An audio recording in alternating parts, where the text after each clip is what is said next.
Hello everybody. In today's video, um I'm going to be explaining how I would let's just say make my own special alphabet. And as you can see, there's some lore right here. And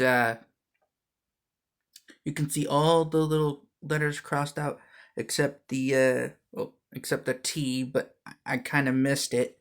But basically, I just wanted all the smaller alphabet letters out because that would be more than 26.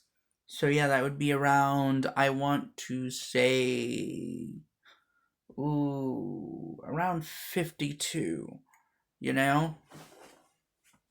That kind of thing. So, in conclusion on this one, I'm making a new alphabet, you know? On this new alphabet, so to speak, I have done some stuff. And I would say what I would also change is also, as long as they get all 26 letters, uh, as long as they get all 26 letters, they can organize it in whatever order they remember the most. They remember each letter the most. That kind of thing, if you ask me. Because you'd be surprised on what order people actually organize their letters. You know? Because that's not really the issue. The issue is, can they organize the letters, period. And don't get me wrong, there can still be an official way of organizing the letters, but that's whatever. And speaking of letters and words and stuff like that, I think when people write a word in the dictionary, when they have a word or anything that lets you write any kind of word, I think it should probably have like a word limit, say like on the, I don't know, uh, 1,000 most common words in English. The 1,000 most common words at that time, and their current definition at that time. That's how they keep coming up with update and update and update. And also, instead of spelling it based off of how it's written, based off of how it's already written, I don't think you would need silent letters. It should be written as spoken and spoken as written. Okay? Again, spoken as written and written as spoken. Alright? It should be reflective of the dialect. So basically, just whatever's the most agreed upon um, way of writing those words, right? Whatever the most agreed upon thing that where it doesn't have silent letters, it doesn't have any like extreme special features, other than maybe, I don't know, accent marks or sentence marks or whatever you want to call them, or apostrophe, that kind of thing. And yeah, um, it should be a lot better and a lot easier. And I still think it needs to be able to read and write the traditional way, meaning traditional as in the sense of the direction, where it's left to right, uh, top to bottom. That's what I think it needs to be. And it would be a lot easier and a lot greater if we had this kind of alphabet. And also, if the definition changes, you could also change the word, but generally speaking, whatever the current definition is, however it's written, whatever the most common one is. Because if you do it off of that, basically it just sees how well people can remember stuff, how people can write stuff, you know? We're the only real rule of doing that. And doesn't have to go by that way. You don't have to absolutely do that. You can write it however you want.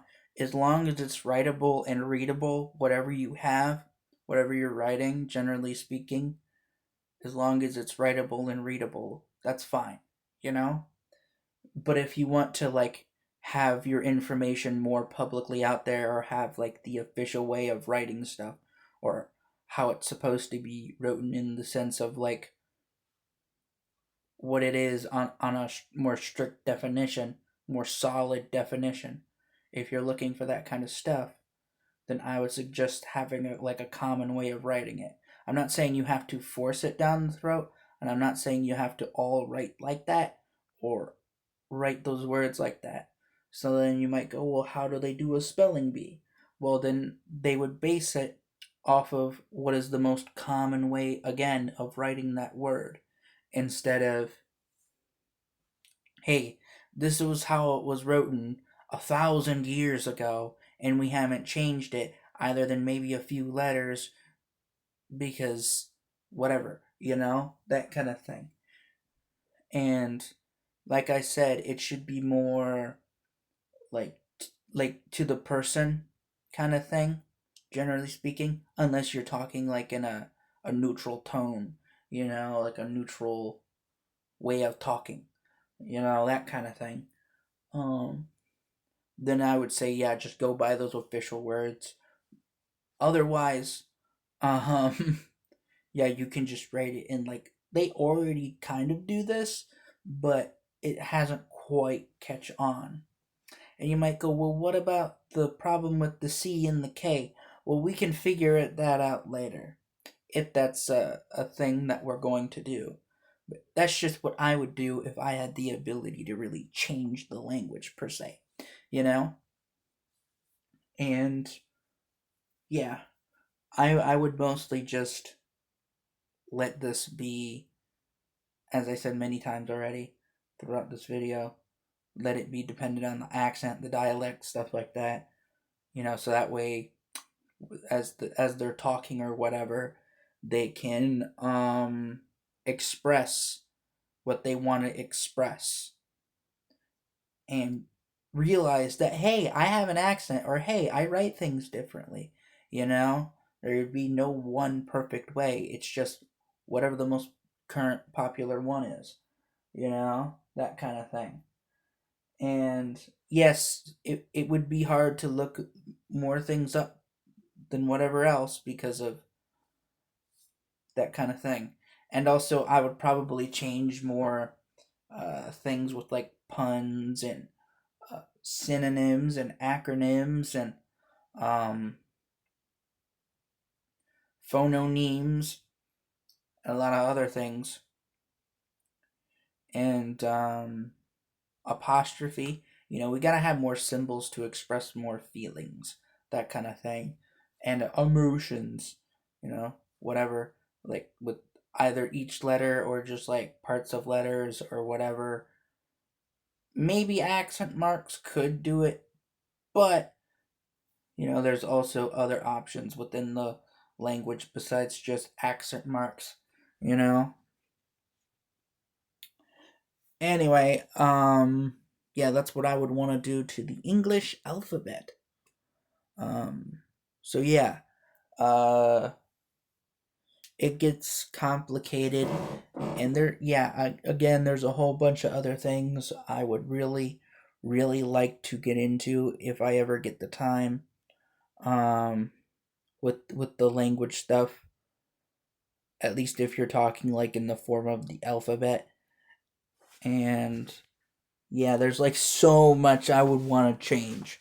So freaking much. Because I'm dyslexic. And basically, what that means is I have a disability where I don't just have a hard time reading.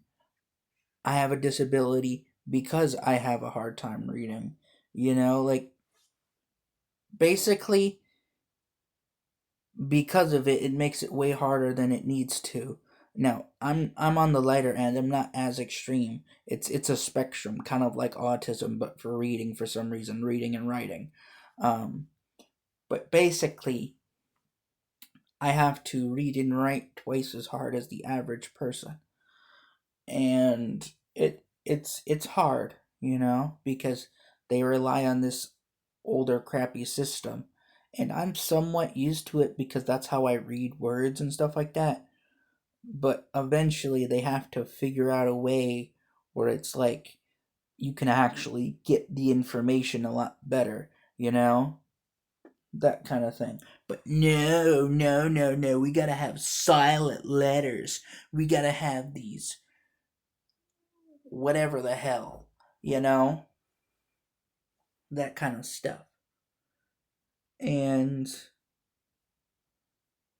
yeah, and even if it's in a font that's really easy to read, sometimes it's hard to just read certain words because it the way they write the word doesn't sound like the word, if that makes sense. You know? It doesn't even look like the word it's supposed to. It doesn't even make the sounds it's supposed to. Like, you mean this letter can just make that noise? No.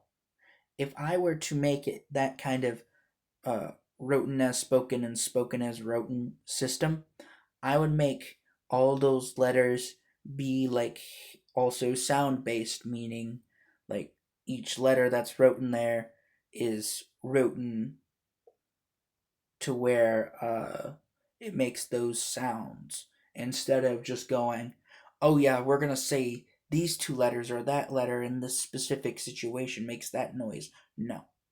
Okay? If it wants to make that noise, then you need to have the letter that actually makes that noise. Or don't, because sometimes you don't need it. Or you do need it, but it's like the entire word. Like the word why. Why can't it just be the letter Y? Like that kind of thing. Why do you need the ironically enough, the WH before the Y? You know? That kind of thing. And that's just one, you know? And there are multiple E's. Like they write knife with the silent K, you know? And some people, not all people, but some people will spell the word kill with a silent E. Things like that. And the only exception I can say that I would allow silent letters and stuff like that or whatever of the older systems is if it's a uh like like a name, person, like a place, like there's some sort of uh place, like say this old town or whatever. And then three, maybe types of animals or certain types of things, to like because it already has that name, so you don't really need to change it as much. That kind of thing. But otherwise, most other words, even those words, a lot of the times could get changed to this system. This would work so much more better. This would work so much more easier. You know? That kind of thing. And yeah, that's just what I would do, generally speaking, because that's just who I am. Anyway, I am out of here. So I shall see you later, probably. Anyway, bye.